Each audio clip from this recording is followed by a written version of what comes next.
Hello and welcome to my MSI Project Zero build guide, where I'm going to be showing you how to build a PC with a back connector motherboard. Now, to do this, you are going to have to use a case which is compatible. I'm going to be using Thermaltake Ceres 330 TG ARGB. You'll find links to all the parts I've used in the description, so let's make a start. So this is MSI's Z790 PROJECT ZERO motherboard, and the reason it looks so clean is that none of the connectors that you're going to be plugging cables into are on the front of the motherboard. So you'll see that all our connectors are on the back of the motherboard, meaning you're not going to see any of the cables when you look into your build, which should give us a really clean looking build. For the CPU, I'm going to be using Intel's 14th Gen i9, the 14900K. So in terms of installing our CPU in the socket, it's exactly the same as a standard motherboard. So we can open the socket cover up. We can then lower our CPU gently down into the socket. And once we're happy the CPU is sitting correctly in the socket, we can close the socket cover down, apply a little bit of pressure, pop the black bit of plastic in the motherboard box, and then close the socket cover down to secure our CPU. For storage, I'm going with a single Gen 4 NVMe drive from Lexar. It's their NM790 in 2TB capacity. So we can insert our drive into the slot, flatten it down, and then we close this little clip here to secure it in place.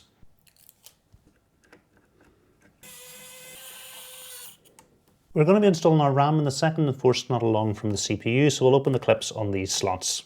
For RAM, I've got 32GB of TEAMGROUP's T-Force Delta RGB, DDR5 and 6000 megatransfers per second. Then we can line the RAM up with a slot, and once we're happy everything's lined up, it's just some firm pressure and it's going to clip into place. So this is the Thermaltake Ceres 330 TG ARGB, and I've already done a full step-by-step build guide for this case, which you'll find a link to in the description. So for today, I'm just going to focus on the steps we need for this build. To remove our tempered glass side panel, there's two captive thumb screws at the back which need to be loosened, and the panel can be pulled backwards and lifted away. To remove our other side panel, we've got three captive thumb screws at the back which we need to loosen, and then we can pull the panel backwards and lift away. Our magnetically attached top panel can simply be lifted up and away. And we can remove our case accessory box. This is where we're going to find all the screws and cable ties we're going to need for the build. So the reason our case works for the Project Zero motherboard is we've got this extra cutout around the motherboard where our connectors on the back of the motherboard are going to be able to pass through, and then you're going to be able to plug all your cables in from the back. We can then set our motherboard into the case, line it up with the standoffs at the back. And then you'll notice that once we get the middle standoff through the hole in the middle of the motherboard, it's going to help hold our motherboard in place. And we can secure the motherboard to the case using 9 of the screws with a little lip around the outside. So you can see how these cutouts work. We've got all the cables coming through, and we've got full access to all the cables at the back to plug them in. So getting our case cables plugged in, the next thing we're going to do, our HD audio cable is going to go into this header on the bottom right hand side of the motherboard. Our front panel connectors are going to go into this header on the bottom left hand side of the motherboard, and Thermaltake have been really kind to combine them all into a single cable for us.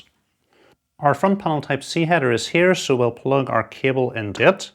And just above it, we've got our USB 3.0 header. Our two front fans are already daisy chained together, so we can plug the PWM cable into a system fan header at the top of the motherboard.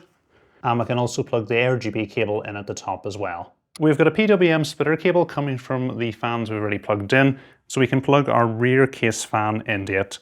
And because our rear case fan doesn't have any ARGB on it, we don't need to plug an ARGB cable in. Powering our build, I've got a 1200 watt Platinum ATX 3.0 power supply from Thermaltake. It's the Toughpower PF3. So into our power supply, I plugged in a 24-pin motherboard cable, two 8-pin EPS cables, and a 12-volt high power cable. We can slide the power supply into place at the bottom of the case, making sure its intake fan is facing down the way. We can then secure our power supply into place before the power supply screws from the case accessory box. We're going to want to turn our power supply's zero fan mode to on, which will reduce noise when the power supply is under low load by stopping the fan from spinning. We can plug our two 8-pin EPS cables into the motherboard, and we can get our 24-pin cable plugged in as well. Keeping our CPU cool, I've got a 280mm IO from Thermaltake. It's their TH280 V2 ARGB sync. We're now ready to install our IO, and we're going to be installing our backplate. It is important you use the one labelled 1700, and we can pull the plastic protection off the double-sided adhesive. Then all we need to do is line this up with the holes in the back of the motherboard. Then we've got this little bag of thumb screws that has 1700 written on it, and we need to screw one of them onto each corner of the bracket.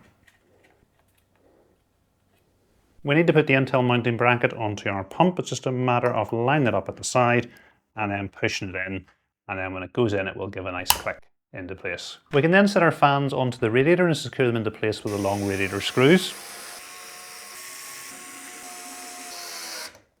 Then we just need to daisy chain the two fans together. So we're going to take the PWM connectors and daisy chain them together. And then we'll remove the plastic protection from our ARGB connector, line them up together and push into place. We can then set our IO into place at the top of the case and secure it with the short radiator screws that come with the IO.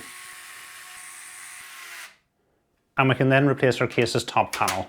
I'm just going to pass all the cables coming from the fans through to the back of the case. Next, I'm just going to add some thermal paste to the center of the CPU. It is included with the cooler.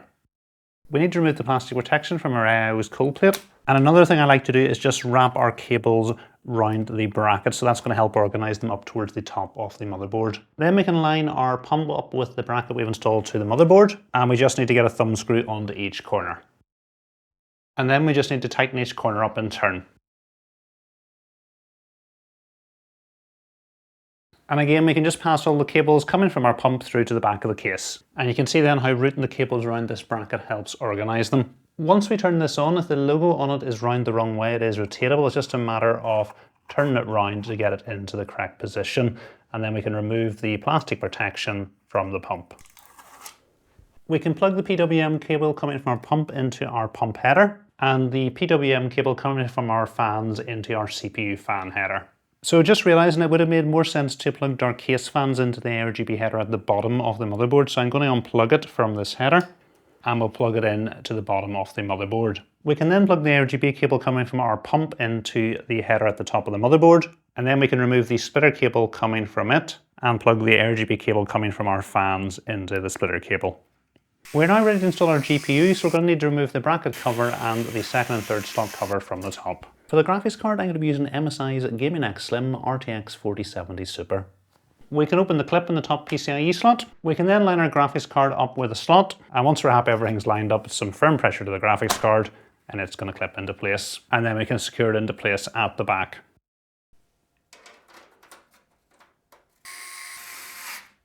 We can then bring our 12-volt high power cable through the cutout at the bottom and get it plugged into our graphics card. Although I think it's actually going to look a little bit cleaner if we route the cable over the top of the graphics card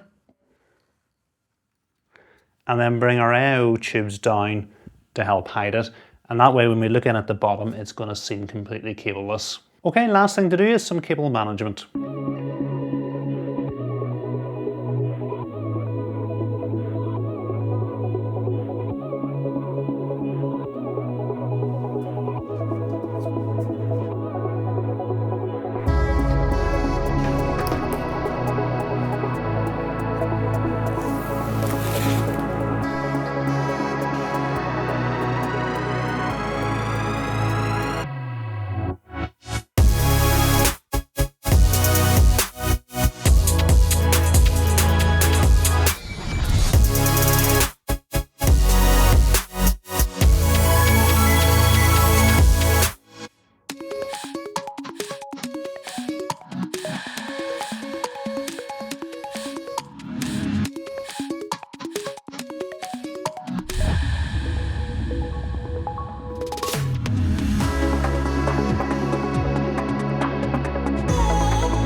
So that's the build complete and looking absolutely amazing. I think having the connectors on the back of the motherboard is definitely the future. It is so much easier to build in, and the looks that you get from it are absolutely stunning. I can really see why MSI have sent out the slim graphics card for this build, because it blocks so little of the motherboard, it really improves the look of the build. So it was fairly quick at working through that build guide. I didn't spend an awful lot of time pointing out all the case's features, and as I mentioned at the start, the reason for that is I have made a full step-by-step build guide to building in this case. It was with another back connector motherboard, so if you want to find out more details about the case, I'll put a link to that video in the description.